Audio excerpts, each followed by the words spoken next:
In the US, they still don't know much about football or soccer, but what they've always understood is business.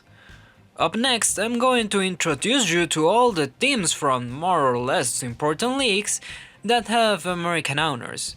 You're going to be surprised.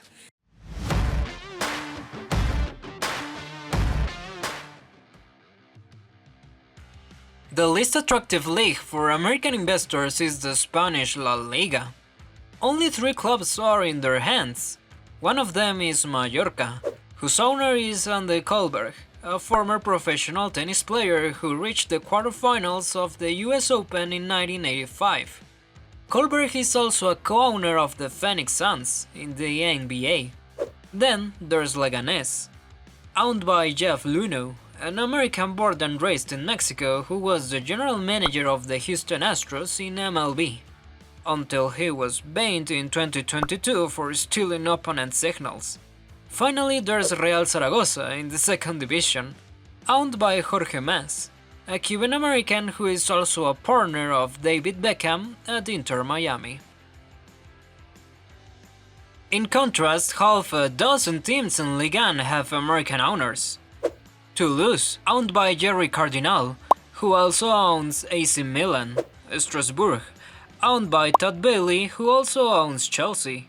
3. Le Havre, owned by Vincent Volpe. 4. SAINT-ETIENNE, owned by Larry Tannenbaum, who manages in his portfolio the Toronto Raptors, NBA, Toronto Maple Leafs, NHL, and Toronto FC, MLS. 5. LYON, owned by John Textor, the majority shareholder of Crystal Palace, who I'll talk more about shortly, Olympique Marseille, but that's a special case. It's owned by Denis de Bartolo, the owner of one of the most powerful teams in the NFL, the San Francisco 49ers. In 2018, she bought shares in Leeds United to become a minority shareholder. With American capital, Leeds signed Marcelo Bielsa and returned to the Premier League after 16 years. However, they failed in their attempt to Americanize the club with Jesse Marsh, Weston McKennie, Brendan Aronson, and Tyler Adams. Consequently, Leeds was relegated back in 2023, and that's when the 49ers acquired the majority stake, becoming the owners of the historic English club. In their first year in charge, they were painfully 1 goal away from returning to the Premier League, but this season is looking very promising to achieve that goal. Bournemouth is the team of the moment in the Premier League, and rightfully so, thanks to stars like Antoine Semenyo, Justin Kluivert and Dean Huijsen. Of course, much of the credit goes to their coach, Andoni Iraola, but also to the man who brought him, the owner Bill Foley, an 80-year-old American who bought all of the club's shares in 2023. In the NHL, Foley did miracles in record time with a team without any tradition in Las Vegas, and somehow managed to win the Stanley Cup that same year. Now, Foley's executing the same plan in the Premier League, and things are going great. Many American magnates of Italian descent see culture as an excuse to reconnect with their roots. The most notable case is Stephen Pagliuca, co-owner of the legendary Boston Celtics, and since 2022, owner of the 55% of the not-so-legendary but very charismatic ATALANTA in Bergamo. Another American with Italian roots is Kyle Krause, who bought PARMA in 2020 and achieved the long-awaited promotion to Serie A last year. Meanwhile, Mario Gabelli from New York is currently negotiating with the Berlusconi family to acquire MONZA. All of these are merely following the footsteps of another American of Italian descent, Joey Saputo from Canada, owner of CF Montreal in the MLS, and since 2014, the top boss at Bologna, which he managed to take to the Champions League after 10 years of work. But it's not just Americans of Italian descent investing in Serie A. Dan Friedkin acquired AS Roma in 2020, previously owned by an Italian-American, James Pallotta, An American investment group led by Carl Scheidt owns Verona, and Duncan Niederer manages Venezia. In total, 7 Serie A teams have American owners, plus 1 from Canada, not counting Fiorentina owned by Rocco Beccomiso, an Italian-born businessman who has always lived in New Jersey. The most recent South American club in the hands of a North American billionaire is the Argentine giant Estudiantes de La Plata, 4-time Copa Libertadores champions. George Gillett owned Liverpool for 3 seasons until fans managed to get him out in 2010. His management was terrible and left Liverpool drowning in debt. Today, his son Foster, after failing to acquire Derby County, Hearts of Edinburgh, and Olympique Lyon, has made a dramatic entrance into Argentine football in 2025. In addition to announcing the signings of Rodrigo Villagra from River Plate for 11 million and Valentin Gomez, captain of the Argentine champions, for 9 million.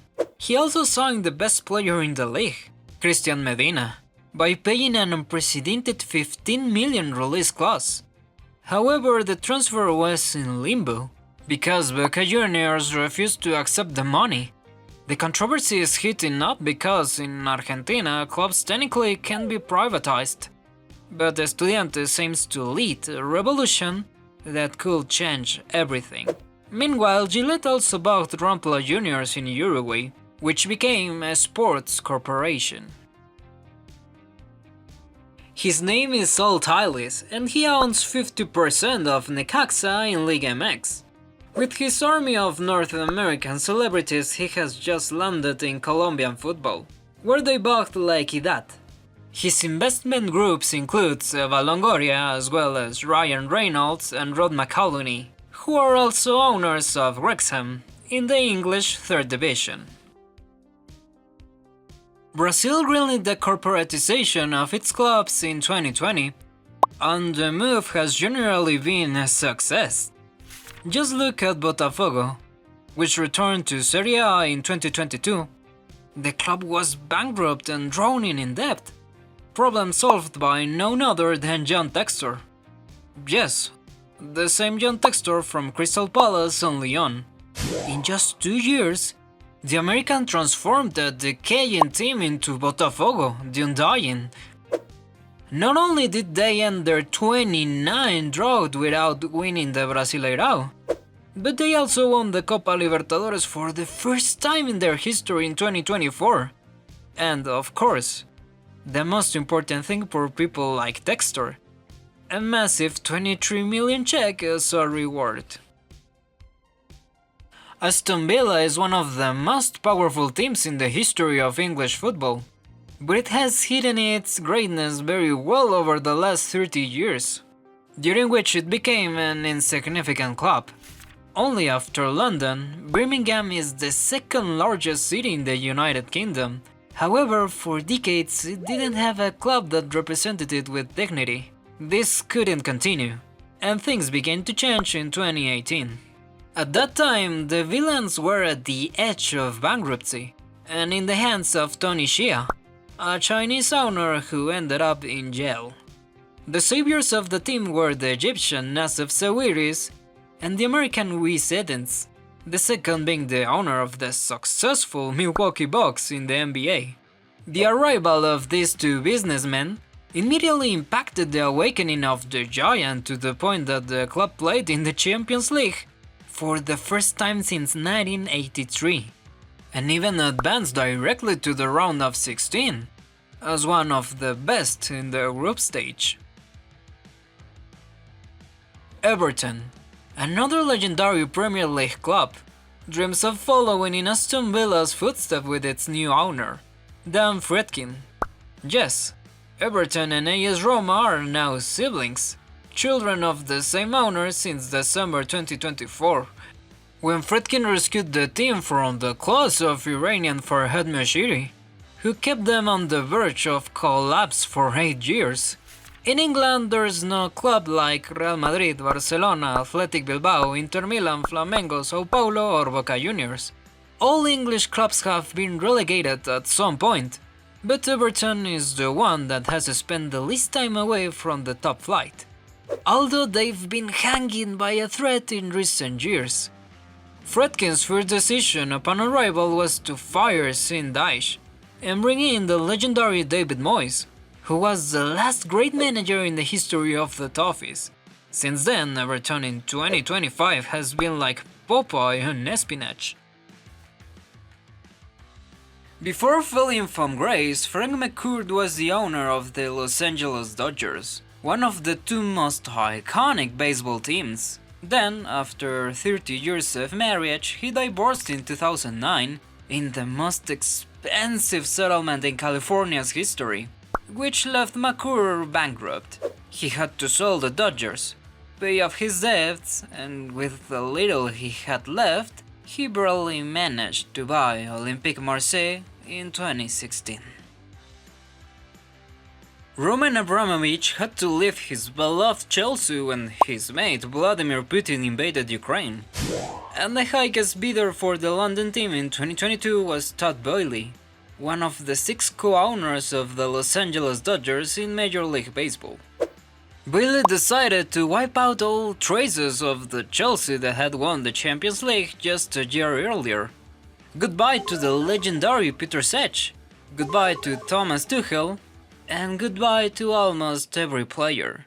In just 3 seasons, Todd has spent nearly 1.5 billion on young players, and so far the results of his project have been embarrassing at best.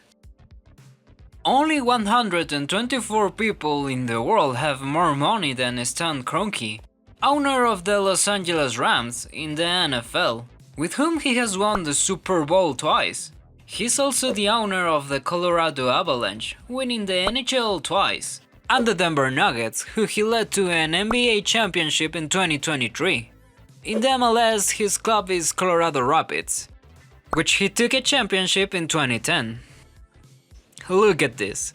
The Rams were champions in 2021, the Avalanche in 2022, and the Nuggets in 2023. It seemed like it was finally Arsenal's turn in 2024. But, well, you know. Kroenke has been the majority shareholder of the Gunners since 2008 and the outright owner since 2011. It's the only team he has brought success to. Under the operation of Sonning, Inter Milan regained its greatness. However, the creditors of Inter's owners didn't get their money back.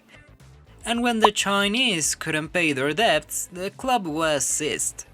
Now, Inter and all its assets belong to the creditors, an American company called Oaktree from New York. Jerry Cardinal is another example of an American with Italian roots who bought a club in Calcio, in his case none other than AC Milan. The team was previously owned by fellow American Paul Singer, who sold his majority shares to Cardinal after winning the Scudetto in 2022. The new owner's management has been plagued by poor decisions, starting with the inexplicable firing of Paolo Maldini as the club's sporting director. Cardinal, by the way, owns 10% of Fenway Sports Group, the company that owns Liverpool. So, as you see, Milan and Liverpool are cousins. John W. Henry is the founder of Fenway Sports Group and the main owner of the Boston Red Sox of the MLB, the Pittsburgh Penguins in the NHL, and Liverpool FC. He rescued Liverpool from misery in 2010. 15 years later, Liverpool has been a model of flawless management, both economically and sportively. And the hardest, without losing its passionate identity along the way. No administration has been as controversial and infuriating as the Glazer family at Manchester United, a club they bought using loans and shamelessly burdened with the debt and interest from the purchase. Malcolm Glazer, owner of the Tampa Bay Buccaneers in the NFL, bought United in 2003. His management seemed like the worst thing that could happen to the club. But the real nightmare began after his death in 2014, when his children inherited the team. For 20 years, United fans fought to force the Americans to sell the club, but the Glazers mocked every protest until they finally agreed to give up 25% of their shares and control over sporting decisions to Jim Ratcliffe last year. But don't be fooled, 3/4 of Manchester United still belong to the Glazers. Half of the teams in the Premier League are owned by Americans. To the already mentioned Crystal Palace, Bournemouth, Aston Villa, Everton, Chelsea, Arsenal, Liverpool and Manchester United, you can add Fulham, owned by American-born Shahid Khan from Pakistan, who also owns the Jacksonville Jaguars in the NFL, member of the 167 richest people in the planet, and that has finally made Fulham a steady club. Also, Ipswich Town is owned by an American investment fund that miraculously revived the abandoned club associated with Ed Sheeran. In addition to the 10 Premier League clubs in American hands, US investors are majority shareholders in 7 championship teams: Leeds, Burnley, West Bromwich Albion, Swansea City, Sheffield United, Portsmouth and Millwall. If we go to the 3rd division, there's a honorable mention for Birmingham City and its minority owner, Tom Brady. Are you a fan of these clubs? What do you prefer, a local owner or a foreign owner? Remember that your comments and likes help us a lot to keep making content.